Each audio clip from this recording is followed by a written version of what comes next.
Good morning. My name is Adrian Dix. I'm BC's Minister of Health. To my right is Dr. Bonnie Henry, BC's Provincial Health Officer. This is our COVID-19 briefing and our monthly update for February 5th, 2021. We're honored to be on the territories of the Musqueam, of the Squamish, of the Tsleil-Waututh people. We're honored to be on their lands today. We will be providing a briefing on Monday at 3 o'clock in the Press Theatre, from the Press Theatre in Victoria, with regular COVID-19 update. As well, later today at 3 o'clock, we'll be providing a written update with case counts for today, and you'll receive that at or around 3 o'clock. And with that, it's my honor to introduce Dr. Bonnie Henry.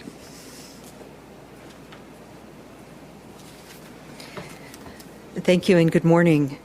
So for today, as mentioned, we're going to be sharing our latest modeling data and epidemiologic data for the pandemic as it is in BC. And then this afternoon, we'll have a statement with today's numbers.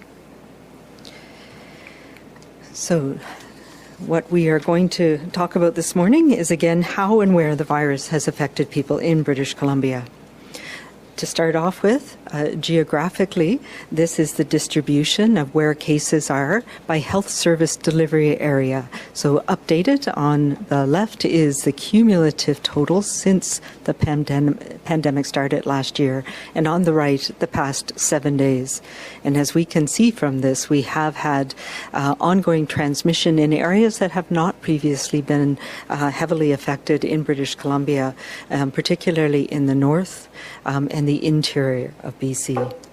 And as we have had more cases, we have presented data at a more granular level. And this is the data, the geographic distribution of our cases by local health area of residence. And by convention, we always present the data by where people live. And that's what we have done from the beginning. And of course, across Canada, we do that the same way. So that does not always reflect where people have been exposed to the virus or become infected.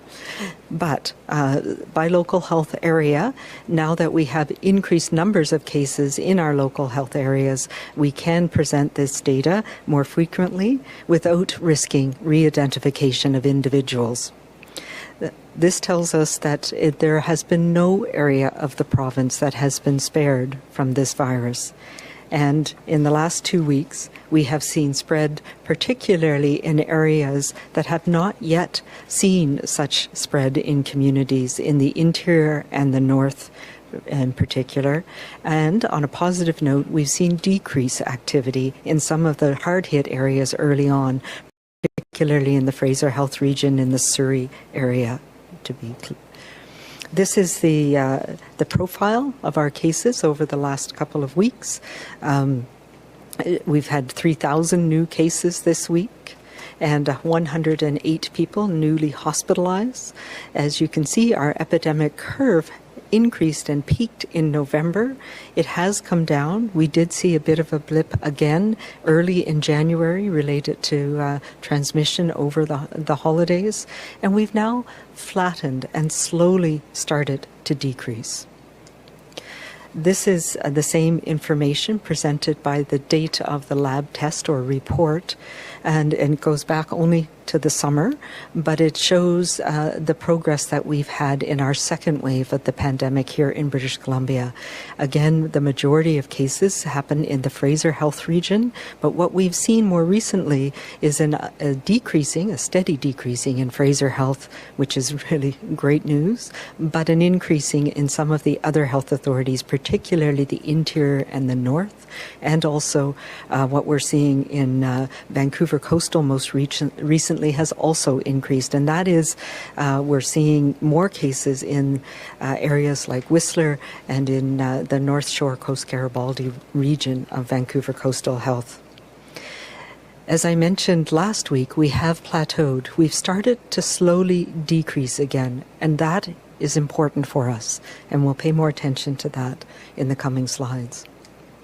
This is the the epidemic curve by episode date. So that's by when the date of onset of illness for people. So that gives us a better idea of the time frame when people are getting infected. And we can see from this slide that we continue to have the majority of our cases are people that we can link to a known case, cluster, or outbreak in our community. And about 20% of cases still we are unable to find the link to their exposures. And we've been watching that quite closely. During the peak in November, we had challenges keeping up with contact tracing across British Columbia. We are now doing much better at that as the cases have come down, but it has been a strain, particularly in areas where we have fewer resources, in areas in the north and the interior health region, for example. We still have some cases related to international travel, and that, of course, is most concerning in these past few months as we've identified variants of concern, we're calling them, that have come from parts of the world, and these variants have led to increased transmission in some areas of the world. We see that in the UK, in places like Portugal and Ireland. So it is very concerning for us that we manage and prevent repeated importations of these types of variants. This is the epidemic curve broken down by different age groups. We can see very easily that the top age group, the 20 to 29-year-olds, continues to be the most frequent age of transmission and people who are becoming infected with COVID-19. We did see a steady decrease leading up to the Christmas break, but then a rapid increase again related primarily to social events that were happening over that break. We also see that it's people between the ages of 20 and 49 which are driving the pandemic at this point. And we've from the data that we have on the ground from public health, we see that there's two different areas where we're seeing transmission events happening. One is in social gatherings and interactions, and that tends to be in the younger age group. But then we're also seeing workplace transmission and sometimes quite large outbreaks in workplaces, but transmission events in the older working age category.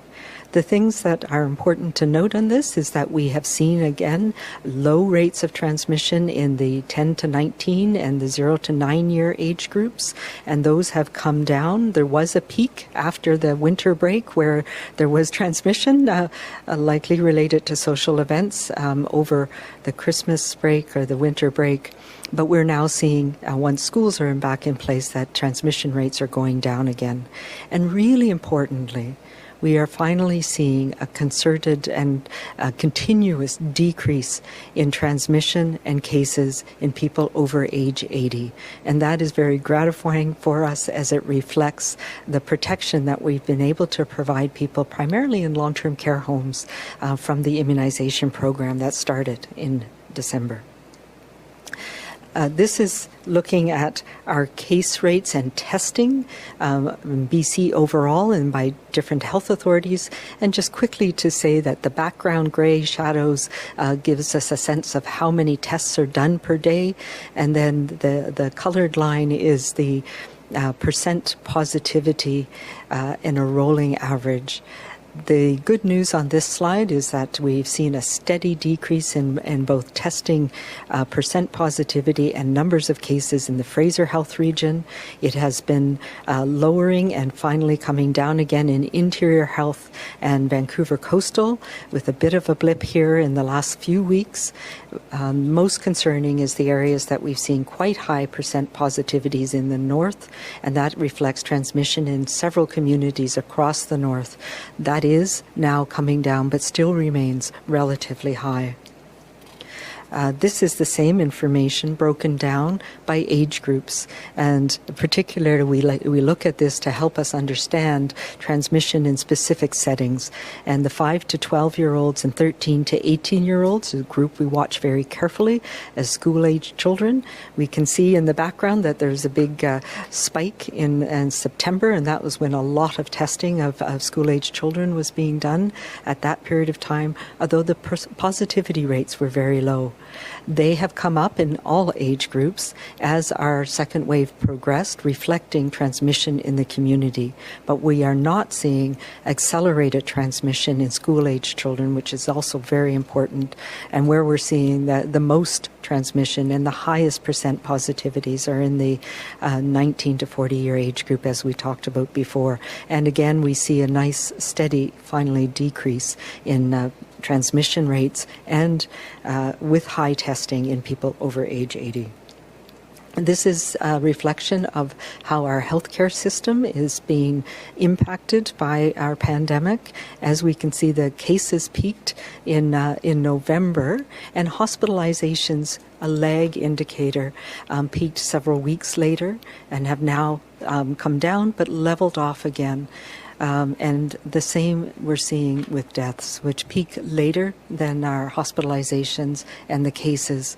We've now seen a leveling off and we hope a steady decrease. Again, looking at both the hospital and critical care, so that's people who require ICU care, and this is our daily occupancy per million population. So that puts it in a perspective, and really what it shows us is the impact, the dramatic impact that the pandemic has been having recently on our healthcare system in the north, and that's something we've been paying a lot of attention to try and support the healthcare workers in our system, and we've had on many occasions to have to move people around who needed care to other parts of the province to support the ongoing pressures in the north. This is an update of our distribution of cases, hospitalizations, ICU, and deaths by age. We continue to see that the older we get, the more likely there is to be hospitalization, to require ICU care, and particularly people over age 70 are much more likely to die from COVID-19. And this, of course, is one of the important measures that we are using to drive our immunization program with the limited amounts of vaccine that we have right now, making sure that we can protect those people most at risk of hospitalization, of needing ICU care, and of course of dying from COVID-19 is our primary priority. Not only does that protect individuals, our seniors and elders in particular, but it also takes pressure off our health care system so that we're able to make sure we can provide care for everybody who needs it in the province.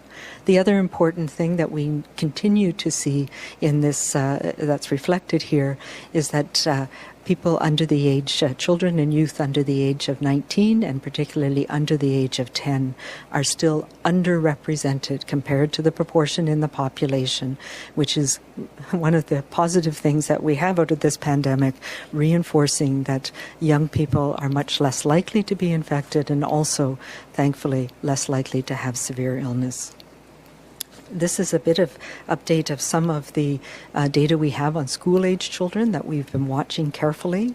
Those 5 to 12 and 13 to 18, as I mentioned, particularly the 5 to 12, the young children, underrepresented in the number of cases that we've seen across the province. And this reflects what we've seen around the world, across Canada as well, that school-age children are less likely to be infected, less likely to get sick from COVID-19. To put that in perspective for us here in BC, the top line here, the red line, is cases in all ages, and we can see that school-age children are underrepresented, still less than 10% of our cases overall, and we see a decrease in cases once school is starting and reflecting really transmission in the community. I'll go quickly through these. These are just comparisons again of our case rates in British Columbia compared to other jurisdictions in Canada, and this is the death rates that we've been seeing in British Columbia compared to other jurisdictions in Canada and internationally. We can see that around the world people have experienced varying degrees of severity in our second waves, but that across the board things are starting to settle down. And despite the concerns that we're seeing with the rapid increase in some countries, the UK in particular, France, Portugal, Ireland, related to more infective variants that have arisen in the last few months. This, again, being a lag indicator, taking some time before it shows up, the daily death rates compared to other populations. Very concerning, of course, is that some of these new variants have now been associated with increased severity of illness, and that is very worrisome. So all of that data goes into helping us understand the trajectory of our pandemic here in BC and where we are in terms of the potential for rapid takeoff or growth of the pandemic again. And this is the reproductive number, the average daily number of new infections per case. And this is a composite number that helps us understand where we are in terms of how many people every case is transmitting to. But we do know from this virus that that this is an average, and the majority of people who are infected don't transmit to anybody. But some people have what we call, are involved in what we call super spreader events, where a person can transmit to many others. So when we look at an average, we have to remember that it doesn't always reflect the potential of each individual. The good news here is that despite being at or above 1 for much of the last few months, in the last couple of weeks, we've seen that curve bend down again. And now that we've had the number of cases we have, we can look at this in more granular way across the province. The numbers are more stable. The higher the cases, the higher the population. So really, when we look at Fraser Health, we see that it's nicely come down under 1. Vancouver Coastal Health has been hovering around 1, and that's primarily related to some of the transmission events and the ongoing transmission concerns in places like Whistler and other parts of the North Shore, Coast Garibaldi area of Vancouver Coastal. The interior, where we've seen clusters in a number of communities take off quite rapidly, it seems to be settling down now, and the reproductive number again has come down below 1, and we've seen that as well for the north, although the numbers are small here, so the change can mean a big difference in terms of stress on our communities and the healthcare system. And on Vancouver Island, we've had an increase over the last number of weeks, but that is slowly coming down again. This then leads into helping us understand the modeling that allows us to get a sense of what could happen in the future, given where we are today and the history of what's happened in the past. So this is a figure that will be familiar. We've updated it, and we've now seen, since December, a steady decrease in our cases and our transmissions over time. The background, however, gives us a sense of the uncertainty and the potential. And what we do know is that we are on a good trajectory, but it could change very quickly, and we could see rapid increases like we have seen in other countries and other provinces on a very rapid period of time. And when we look at these models describing these trends by health authority, we see these stable or declining trends all across the province, which is good news. The challenge is maintaining this. We do not need or want to see rapid inflections, and that is a possibility based on these models. And it has to do with our interactions and making sure that our interactions continue to be safe and prevent transmission of infection. When we look at the scenarios that could possibly happen, should we start increasing our contacts? And what we're talking about are infectious contacts. That means contacts that are risky and may allow the virus to be transmitted from somebody who's infected to one or multiple other people. Right now, when we look at these model parameters, we're probably somewhere in the 40 to 50% of our infectious contact rate compared to pre-pandemic. So that means that we are doing the things that we need to do to stay apart, to keep our safe distances, to wear masks, stay away from others when we're sick. These are all the things that we know reduce our rate of infections, reduce the probability that we're going to pass the virus on to somebody else if we're sick ourselves. Where we have concerns is that we can end up into the bottom scenarios where we have rapid growth of this virus, and we've seen that happen. It can happen in a variety of ways. One, it can happen by us having more social interactions or gatherings or coming into contact without the precautions in place with a large number of people. The other thing that can drive this is the new variants of concern. And we call them variants of concern because it means that they are more infectious than the virus, the strain of the virus that we've seen circulating for the most part so far in our communities. And with more infectious, it means that even if we slip a little bit, the potential for transmission goes up. And this is what is concerning for us right now. We do not need or want to be in that situation where we start to see rapid growth. And there's a couple of ways that these variants can cause concerns for us, and I'll talk about that in a minute. On our positive side, the things that are going to protect us and get us out of this pandemic is about having access to vaccination and being immunized. So far in British Columbia, we've received 156,250 doses of vaccine, both the Pfizer and the Moderna vaccine, and we've administered almost all of it. We did receive some vaccine this week from Pfizer, and we're due to receive more of the Moderna vaccine. Some of it has come already, and more of it will be coming this weekend.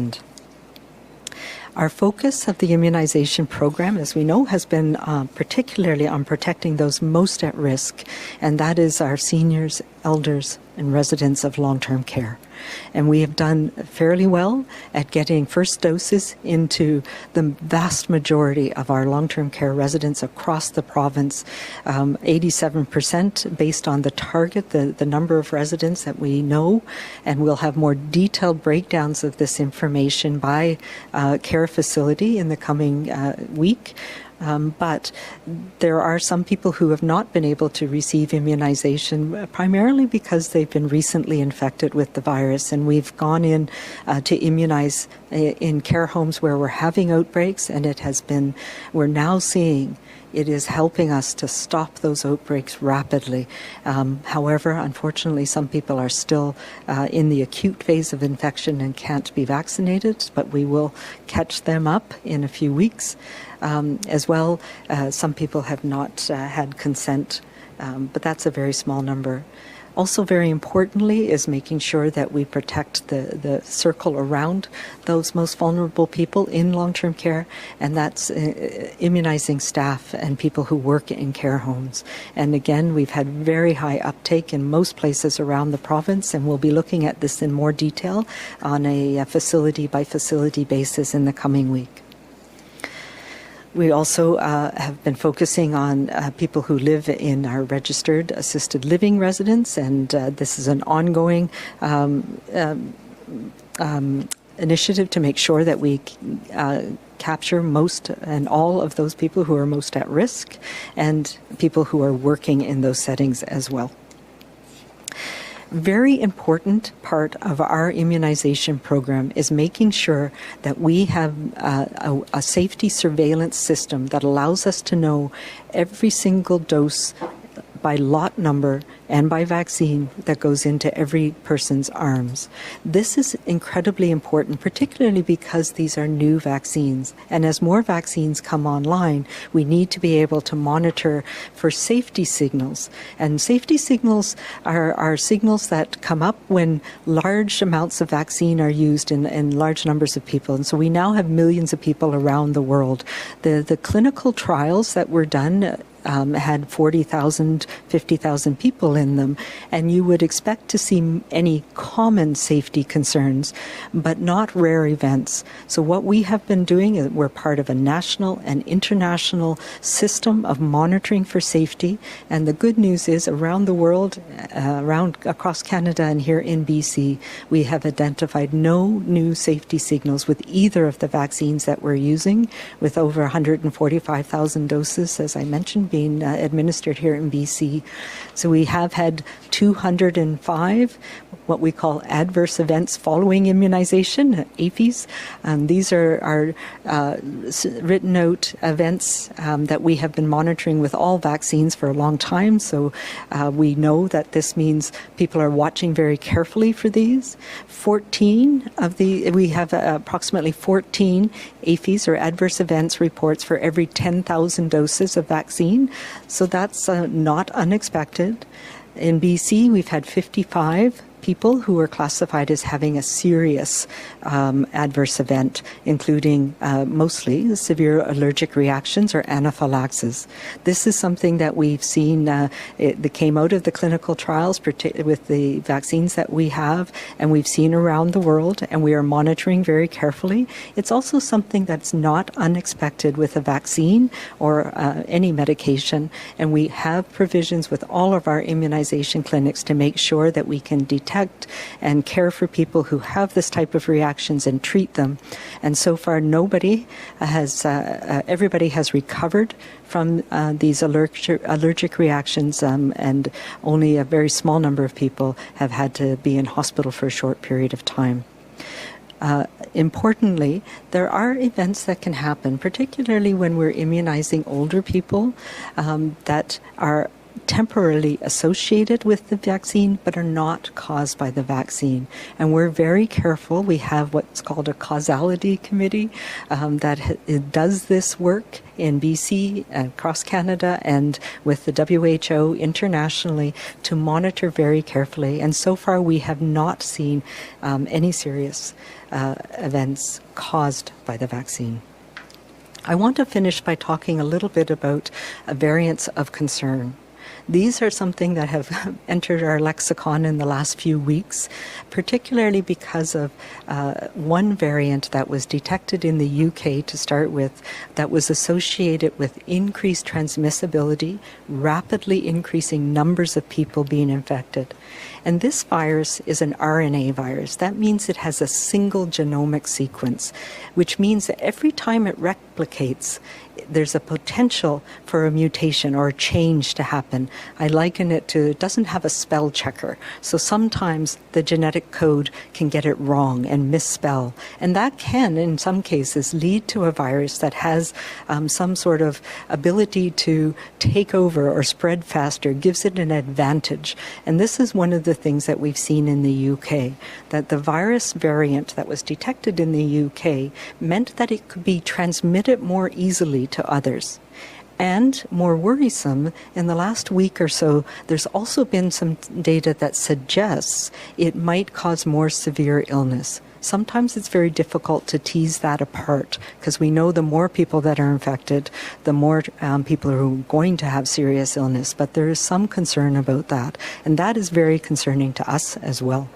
In BC, we have been using whole genome sequencing, so that's doing the sequence of the about 30,000 base pairs that make up this virus's genetic material on an ongoing basis to help us understand how the virus is moving in our population. And it was one of the things that helped us determine early on that we were seeing increase in people coming in from Washington State, from Europe, etc. It's how we detected the first importation of a virus that somebody had picked up in Iran.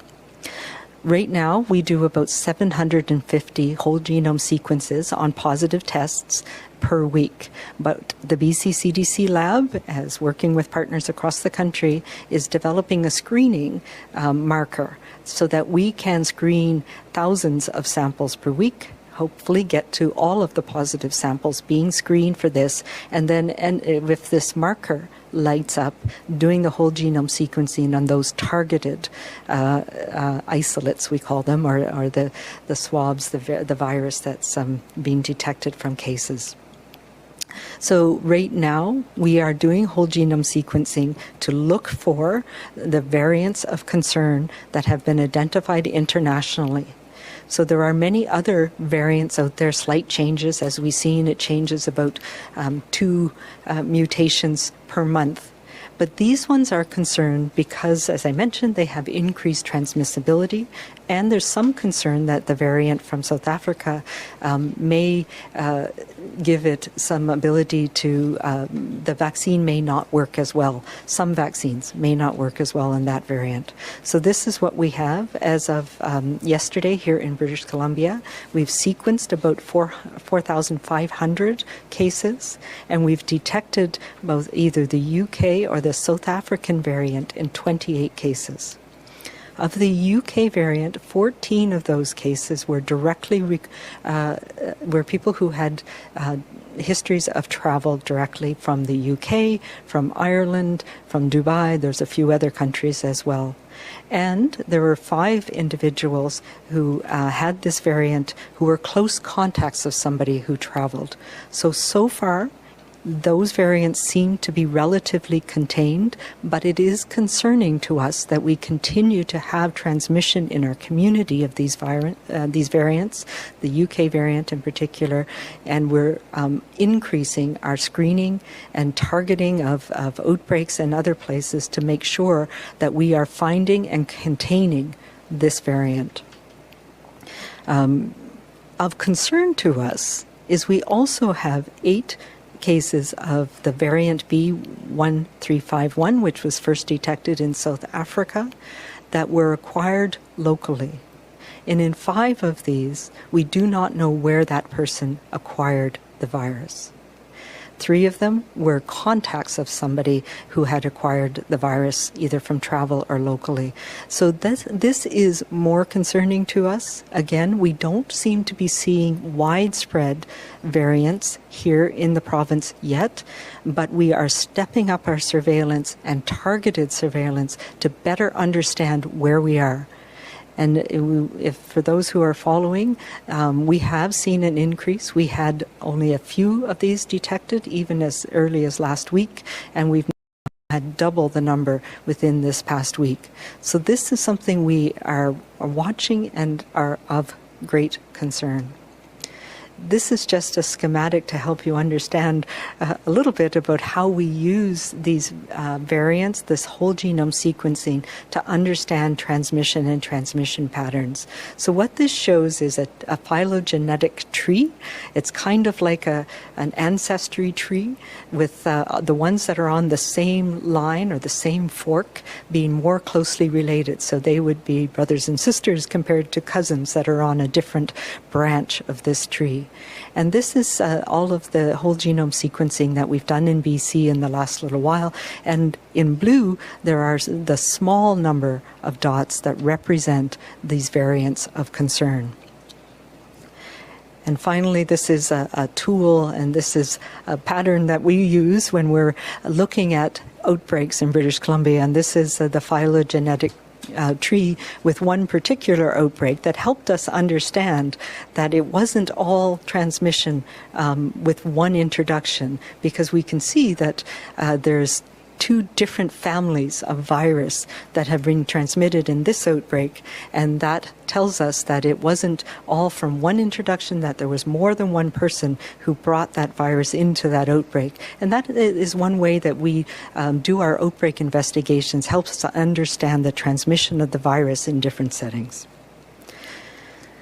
So with that, I'm going to talk a little bit about where does that leave us now.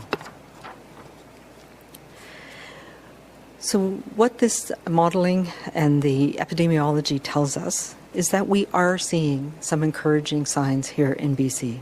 The efforts that we are all doing here in BC are working. Through our individual and collective efforts, the average number of new infections with each new case, so that reproductive number, is now down below 0, below 1 and that's where we need to keep it. Since our immunization program got underway, we've seen a dramatic and sustained decrease in illness amongst our most elderly and susceptible to severe illness. And this is important and welcome news for us all. By spending less time with others, by staying local, using our layers of protection, we are bending our curve, slowly and steadily. But we need to protect the progress we have made since the start of this year and not squander our success. To do this, we need to use this time to buy ourselves more time, to get our immunization program fully back on track, push our cases down further. And this will allow us to respond quickly and rapidly to any surge in variants of concern that may come up very quickly. We only need look around us to see how severe the impact can be if we don't have a buffer in our healthcare capacity, and this is our time to do that. With this in mind, I am keeping the current province-wide public health orders on gathering and events in place. I will be continually reviewing and reconsider the need for these restrictions based on the incidence and prevalence of the virus, the data that we've shown today, any new information about transmission, and the progress of our vaccination supply and our immunization program. Right now, we need to stay the path. We need to buy time. We need to buy time to understand how these variants of concern, or whether these variants of concern, are going to affect transmission in our community. And we need to buy time to get our immunization program back up and running at full speed. Just one or two super spreading events in our network, or a slight increase in our contacts or risky contacts with others, can quickly counteract all of our progress and work, especially with that increasing information we have about these more transmissible variants. Seeing one more friend, having one birthday party with those outside our household is all that it may take in our communities. And communities around BC have seen this in this last few months. Places where we have not seen transmission before, social gatherings that happened over the Christmas break, for example, social gatherings that have happened in ski hills and other places have led to rapid transmission in some communities. We want and need a smooth, flat path to the finish, with few and if any hurdles like outbreaks or unchecked transmission in more communities. We're not quite there yet, but we are getting closer every day. Each holiday and occasion this month, whether it's the Super Bowl this Sunday, Lunar New Year, Family Day, Valentine's Day, it's an important opportunity for us to either allow the virus to spread or to slow it down even more. Whether we're in Whistler, Revelstoke, Prince Rupert, Victoria, the choice is ours right now to make the difference. We all want to get to the days where these orders can be lifted. As we look towards the end of this month, these data will tell us if more action is required or if we can start to ease the restrictions we have in place. Through our shared efforts, and as long as we continue on this path, we can start planning for the return of activities at the end of this month. Looking ahead, we are working and continue to work with Via Sport, and we can start to put plans in place to get youth sport up and running by the end of this month. We can start with faith services to prepare to resume services with full plans in place to ensure everyone is safe. And all of us can start to resume some of those important social interactions in a moderate way, those connections that have been missing. So by the end of the month, once again, we can look to having our safe six, our bubble, again. The same group of people, whether that's our grandparents, close family, or a close single group of friends. Staying small, staying local right now for the next while will mean fewer cases, means fewer outbreaks, means fewer severe illness, fewer people in hospitals, fewer people dying. These are the signs that I and we will be watching through the hard push that we have on right now to the end of this month. We need to continue this for the next while, today, tomorrow, this weekend, and next, so we can get to those brighter, safer days ahead. Spring is coming, the summer is coming. We need to get there by minimizing the impact on our communities now. And we need to do that by being kind, being calm, and staying safe.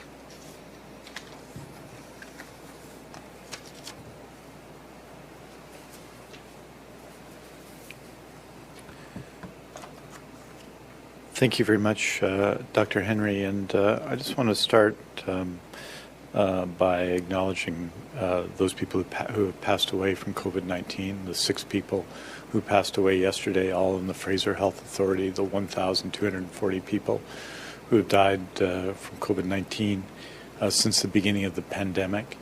Just to say, and we'll be providing the numbers for today, later today, but just to acknowledge that sense of loss that communities, that caregivers, and of course families have felt at the losses, the profound losses that have occurred during this pandemic.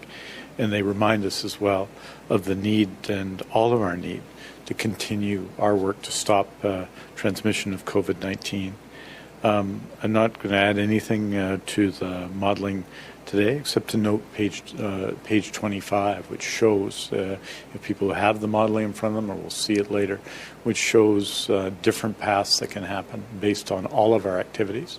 Some of that responsibility is to health system, but a lot of that responsibility is for us as individuals to ensure that we reduce and continue to reduce infectious contact. It's why the current health orders have been extended, and why we continue to need to take action in this crucial time as we're developing our immunization campaign and the vaccination campaign in British Columbia. It is very important now that we focus in, especially in these next few weeks, on reducing those contacts so we can reduce transmission, and hopefully looking forward to future months and in the spring to being able to do more than we're able to do now, and to see some relaxation in public health orders. Yesterday I was asked about immunization in First Nations communities, and I just wanted to give an update on some of the details of that. As you know, we identified a target of 25,000 doses for remote and isolated Indigenous communities by the end of March 2021. It's our expectation that we will meet that goal. Indeed, it's our expectation from the federal government that even those vaccines that have not come to British Columbia in the last short period will be provided and be made up for by the end of March. To the end of February 3rd, which is Wednesday, within that category of remote and isolated Indigenous communities, we've administered 12,800 first doses and 247 second doses for a total of 13,047 doses. Obviously, the reduction in vaccine supply, particularly in this case Moderna, creates some challenges, but we're expecting to achieve our target on the assumption of increased supply in March. Wanted to note as well, and Dr. Henry has talked about this, in addition to the very significant achievement, I think, of vaccination in long-term care of residents and staff throughout British Columbia. Thousands, close to 5,000 essential visitors have also been immunized, and the effect of immunization in long-term care has been positive. There were 49 outbreaks on January 15th in long-term care, assisted living, and independent living. Today there are 23 in long-term care and 1 in independent living, none in assisted living, and that shows the progress that have made. And recent outbreaks have tended to be the ones that have occurred in the last 2 weeks have been smaller outbreaks, not the kind of outbreaks that we saw in November and December and the early part of January, which is heartening. That said, we're continuing in existing outbreaks to see the impact on residents in long-term care and their families of COVID-19 and its profound impact in all of those care homes, and all steps are being taken both to support those who have tested positive for COVID-19 and to prevent transmission. And I wanted to say it's very important as well that we finish second doses in long-term care, and we are going to continue to do that so that we can take steps, the other set of steps we need to take following that, to allow more access and more normalcy to return to long-term care homes and to the lives of its residents. I wanted to say a couple of things briefly about ski hills, and just to note, and you see this in the material, but it doesn't stand up as well, that Vancouver Coastal Health will be advising later in one of its advisories later today that there's been a total of 547 cases of COVID-19 in Whistler from January 1st to February 2nd. We also saw, and you can see it in the maps, cases, of course, of Big White, which we've heard about, and been in communities such as Fernie, across British Columbia. The majority of the cases in Whistler continue to be identified in young people in their 20s and 30s who live, work, and socialize together. I should note that to date, 2 of those cases, only 2, have required brief hospitalizations and no deaths have occurred. Almost all of the recent cases are associated with transmission occurring within households and social settings, according to our contact tracing. And we obviously saw a similar increase in cases in November 2020, which was resolved in early December. Actions significant, as you will know from last weekend, significant enforcement actions are taking place at Whistler. I want to acknowledge Dr. Henry and I have spent time, and we're working with the Mayor of Whistler, Jack Crumpton, who's played an extraordinary leadership role, I think, in the whole province on this question. I want to acknowledge his work. The industry in ski communities across BC, the Ministry of Tourism has implemented some measures and will be laying out its full action plan. I think the ministry and a provincial one next week to reduce transmission, which is important because obviously we want to take those actions that focus in on the source of transmission and limit transmission and not have to take broader action with respect to the entire industry. So I'm very, very appreciative, and I want to salute in particular the work of Mayor Crompton and of people who are working on this file within government, and my colleagues, Ministers Osborne and Mark. And so that's where those are just a few updates, and just to say that today's modeling and data indicate that the hard work for each of us have made a difference. And I want to acknowledge, in particular, Fraser Health. If you look at active cases, Fraser Health is approximately 38% of the provincial population, and they're just under 40% of active cases in BC. And this is very different than what we saw in September and what we saw in October and what we saw in November. So there has been significant work done there, and we want to acknowledge that work and the overall reduction in cases back to the provincial average. Not that there aren't still cases, but back to the provincial average there. But this is familiar terrain for all of us. We bent our curve last spring, only to see COVID-19 fight back with all its might. What makes this time different is there's vaccines, and they've started to give the protection to those who we all wanted to get it first and who needed it most, our family and friends in long-term care and assisted living, and those who care for them. But what also makes this time different is that COVID-19 is fighting back even harder. Its new variants have potential to make us sick faster, and still cost lives and still take so much from us, as Dr. Henry has shown. COVID-19 is not giving up, and so neither can we. The message from today is clear. Hold steady in our efforts to stop the spread. Hold fast to the knowledge that our masks, our hand washing, our physical distancing, our work, and our sacrifice save lives, and they do. And always hold on to the certainty that the difference is still down to each of us and the actions we take to stop the spread. Our BC vaccination plan will work. More vaccines will arrive and more British Columbians will receive their shot. That will take time, and we know what we must do to make our plan work. As we await vaccines and our turn for our shot, our efforts to stop the spread have never mattered more, and we won't let each other down. And with that, Dr. Henry and I are happy to take your questions. Thank you, Minister. And a reminder to the media to please press *1 to line up for questions. We will be taking one question and one follow-up this afternoon only. Also, please do not mute your phones. You will not be heard until I call your name. We begin today with Juan Palmer, Vancouver Sun. Good day, Dr. Henry. Thank you for the briefing. Appreciate it. In addition to the three variants that you discuss in the briefing, I'm seeing coverage south of the border of what it is being called the California variant, apparently a virus active or a version of the virus active in the Los Angeles area. Is that something British Columbia should be concerned about? And would your the checking that's going on here be in a way of catching that if it showed up here in British Columbia? Yeah, so absolutely. There's been a couple of variants in the U.S. as well. I want to say, I won't remember, it's one of the southern states as well that arose not that long ago. So these are concerning. And what they reflect is when you have a lot of transmission in the community, there's more opportunity for these mutations to happen and for them to lead to something that gives that strain of the virus opportunity over others. And so it can start to spread more rapidly. And we're seeing that in LA.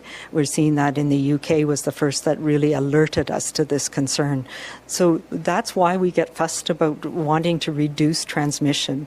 You know, we say, well, it doesn't seem to cause severe illness in young people, so what's the big deal? Well, the big deal is that even though it may not make you that sick, the replication of the virus could lead to another mutation or a variance. And we know that these, the ones that we've been concerned about have been introduced into BC, and we're not yet certain sort of how many of them. So every transmission runs that risk. So yes, we need to be concerned about it. And yes, our whole genome sequencing will pick up any of those variants. And there's a international website that puts all of these different ones up there so that we know which are the ones of concern. And there's specific pieces of the, I believe it was 17 different mutations in the UK variant, for example. But only one or two of those mutations were ones that lead to the increased transmissibility. So the screening test that is being developed at the BC CDC. They're doing it in Ontario, in Alberta as well, and we're working across the country on making sure we can pick up the ones that are of concern, should detect the concerning pieces in the variant from LA as well. And the whole genome sequencing allows us to look at those ones. So we've picked up a huge number of variants across BC, and that phylogenetic tree shows you all the different strains, but that's why we're calling some specific one variants of concern. So the one from LA is still being analyzed by our lab colleagues about whether it does confer this this competitive advantage to that virus or not. Do you have a follow-up, Vaughn? Yes, please. I wondered if there is any particular precautions that need to be taken by British Columbia because of the significant volume of truck traffic and goods shipment back and forth between British Columbia and California. It wouldn't be so much air travel here as surface travel that might bring it in. Yeah, we've had a lot of conversations about that. As you know, that the border is a shared responsibility, but primarily a federal responsibility. And we have been talking about the need to have a consolidated program of testing of people who go back and forth across the border regularly. And you bring up a very good point. One of the challenges, one of the geographic realities that we live in British Columbia is that we are dependent on essential goods and services from across the continent.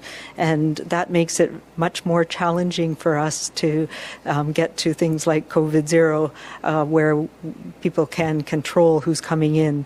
There is a lot of traffic, primarily truck traffic back and forth, especially from California. So we are in discussions with the federal government about how do we put in a rational way and hopefully a coordinated way with the U.S. of having periodic testing of people who are essential workers coming back and forth across the border. The next question comes from Jill Sperling. CFJC. Hi, Dr. Henry. Thank you for taking my questions. I'm wondering, have you received a proposal from the Western Hockey League for a return to play for the 5 BC teams? And would a hub concept with play in Kamloops and Kelowna meet your current restrictions? The current restrictions, no, because some of the important restrictions we have in place that are necessary right now are about travel and about people coming from different areas together. My office received a proposal early in January that did not meet the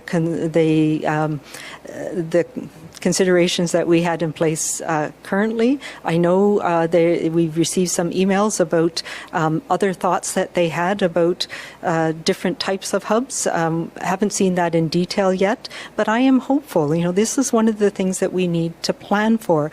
If things go well during this period of time, we are buying time, as I've said a couple of times. We're buying time right now between now and the end of the month to understand these variants of concern, to get a better handle on them now that we have some more restrictions on travel and borders, and to get our immunization program off and running again. So nothing will change in this period of time, but absolutely I want to work with the Western Hockey League so that we can salvage a spring season for them. Follow up? Yes, thank you. We have heard from multiple workers inside Royal Inland Hospital that the outbreak there has spread beyond the 6th floor. However, yesterday, Interior Health did not confirm this for reporters. Why are we seeing such a discrepancy in information between the health authority and those working in the hospital? Yeah, so I can't answer that directly other than I know that there was investigations ongoing and testing ongoing in other parts of the hospital to understand the spread, and there are often concerns that may or may not bear out. So I know the investigation is ongoing, and the people who are doing those investigations, partly the public health team with the infection control team and operations at Interior Health, are actively managing every single concern in that hospital. Thank you. The next question comes from Justine Hunter, Globe and Mail.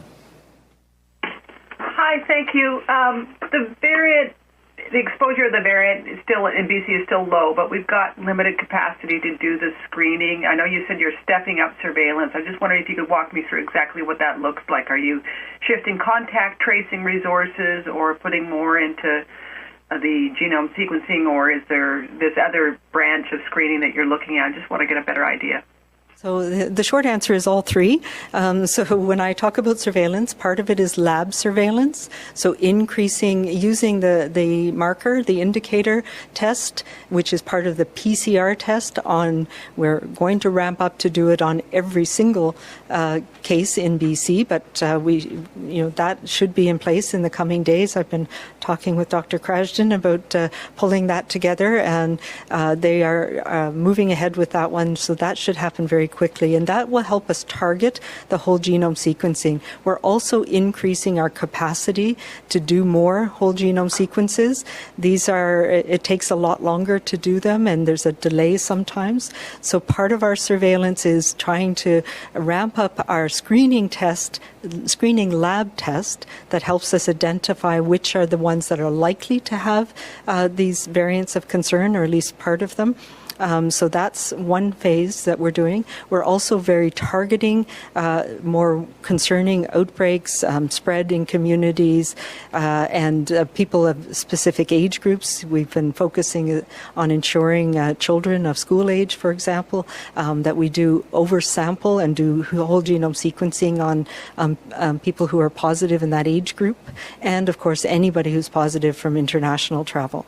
Along with that, on the public health side, we are doing more intensive follow-up around people who are identified as having one of the variants. So that means testing in all of their close contacts where we might have said only to get tested if you develop symptoms, making sure that people are more effectively isolated. And this is another place where the actions that the federal government are taking finally to ensure that people are maintaining quarantine and are being tested at day day 7 and day 10. So we're doing the same thing when people are tested prior to coming out of quarantine if they've been exposed to somebody with a variant, and things like the additional testing that we're doing around even non-close contacts, for example, the school testing that we did in Fraser Health this past week.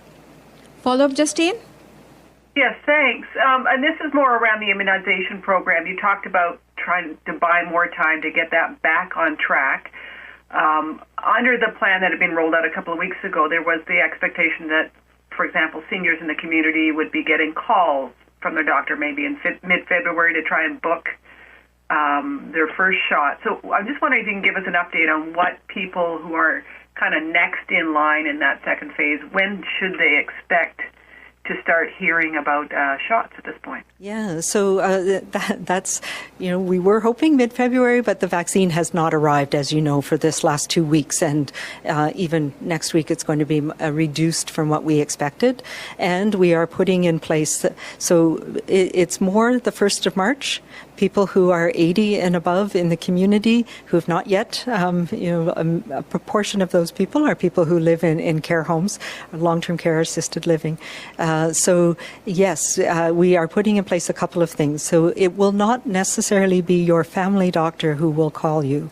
We will be connecting with people in a number of ways. That is currently under being worked out. So we're using what we know about people by age and their MSP, for example, to connect with them. Service BC is working. We're setting up a hotline so that we can call people, and there will be much more information in the coming weeks, probably the week after next, very detailed so that individuals, their family members, our community members, we can support everybody in booking an appointment, making sure we know people who cannot get out for appointments, and we'll be going through places like assisted or independent living homes to connect with people who are in those settings. So that is something that Dr. Ballum and her team are being put together right now. So please be patient.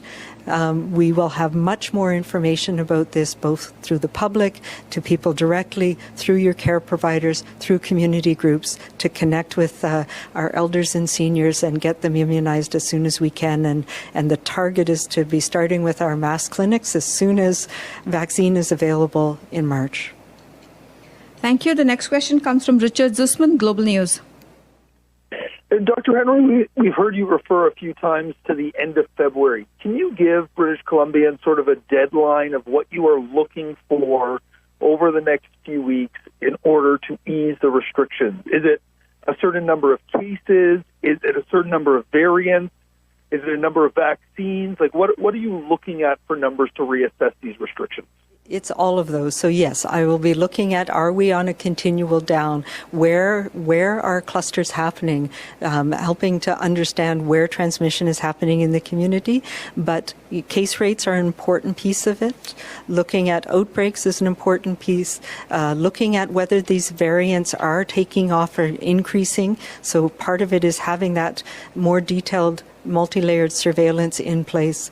So it is all of the above, and it is also making sure that we are starting on that road to be able to protect those who are most at risk in the communities. Follow-up, Richard? Richard, do you have a follow-up? I do. How should people assess what is happening here? I think as you know, in life, people work very well on deadlines, and there seems to be a broad deadline here, but nothing specific. Yeah, so that is intentional. We've set dates that become the sort of I guess where people are looking to. What I'm saying is we are in a place of a little bit of more uncertainty, and that we need to buy some time to understand if this positive things that we're seeing are going to allow us to increase some of the or take away some of the restrictions we have in place now and be able to do that safely. So we don't yet know what that is. And that's why I'm leaving it open-ended. I'm not putting an end to the orders that are in place now, but I will be continuously reviewing the data that we have to see if we can do it earlier than the end of the month.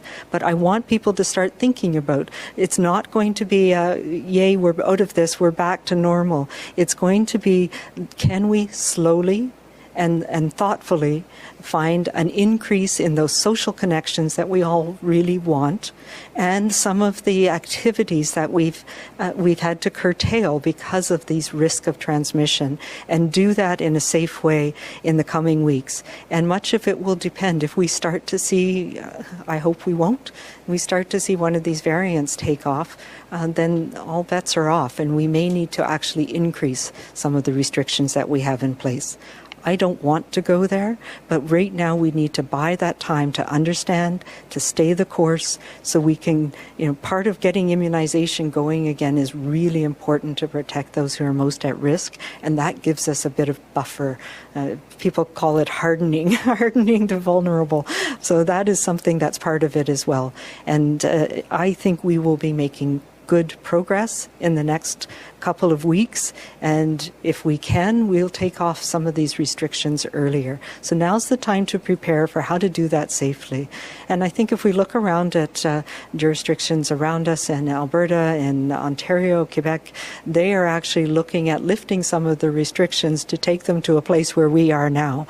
So we need to put that in context too. I want us to continue to be able to safely go to restaurants, to safely go to retail shops, to safely go to our hairdressers and other important businesses in our community. But we know that it's also important that it's not health or business, it's both of them together, to safely go to ski hills. So now's our period of time where we have to put that in the context of the risk that we're facing from some of the things like having these new variants on the horizon and being able to get second doses of vaccine into the most vulnerable in care homes. So that's about as specific as I can get right now. Thank you. And the next question comes from Binder Sajjan, CTV. Hi, Dr. Henry. I'm just wondering, given the delays we've seen in the vaccine rollout, you've spoken about how vaccine is back-end loaded. We'll be getting lots more in March. How big of a concern is that in terms of starting to slowly ease these restrictions, and what do you need to see there? Yeah, I need to see more confidence that the actual vaccines are coming. Our strategy, was rolling out nicely, and it's been stretched out and delayed. So we need to be sure that we actually are getting the doses to meet those needs that we have. It is becoming more important we're realizing that the second dose in elderly people, for example, is probably an important safety measure to have in place in care homes. So those are some of the things that we're looking at. Just getting more confidence that the vaccines that we expect will be coming in time so that we can get our program up and running. I also, in the next few weeks, we should have additional vaccines available. So we're still in that limbo period waiting for those. So having a better understanding of when additional vaccines might be available and who we can target those vaccines to is the other part that we'll be balancing as well.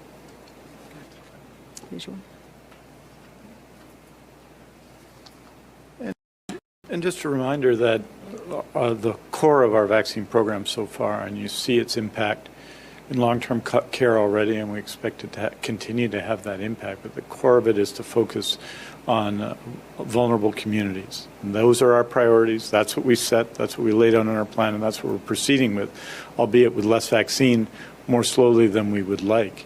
But the expectation on that plan right now, Dr. Henry just talked about other vaccines in addition to Moderna and Pfizer that may come, is about 10% of the population by the end of March. That's the vaccine that we expect to come from the federal government. And it'll be less than 50% of the total vaccine by June 30th. So what that's going to require is continued continued action to reduce the spread in communities. So the vaccine will help especially protect the most vulnerable, and that has been at the core of what we've done in all of our actions to deal with COVID-19. But we need to recognize that in the short run, right now, we have to maintain our actions to reduce that level of continue to reduce and hold the line on transmission in the community.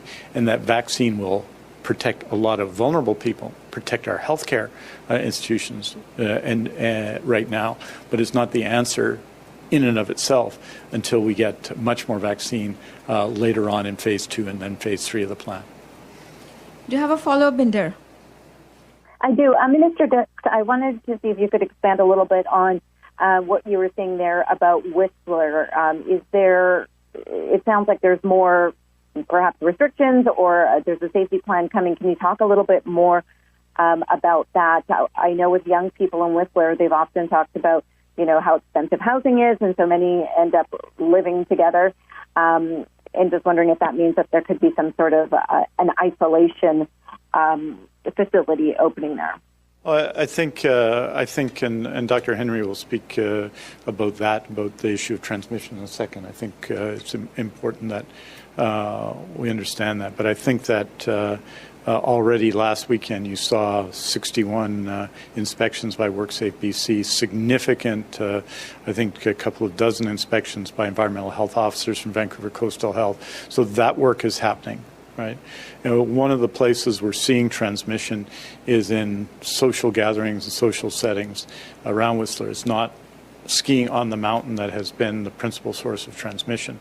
So what we're doing is continuing that, increasing, and you'll see, I think, an increase in communications, and then more details of a plan, both from the industry involving health authorities, but also the Ministry of Tourism, to target transmission and to reduce transmission in the coming weeks. I think it's very important that we do that, because I think no one wants to take broader action that would curtail the season.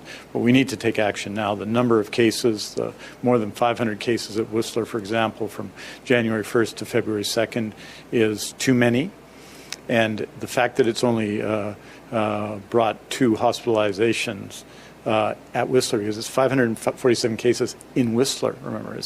There may be other cases of transmission that are reflected in the place of residence of the person who tests positive with COVID-19.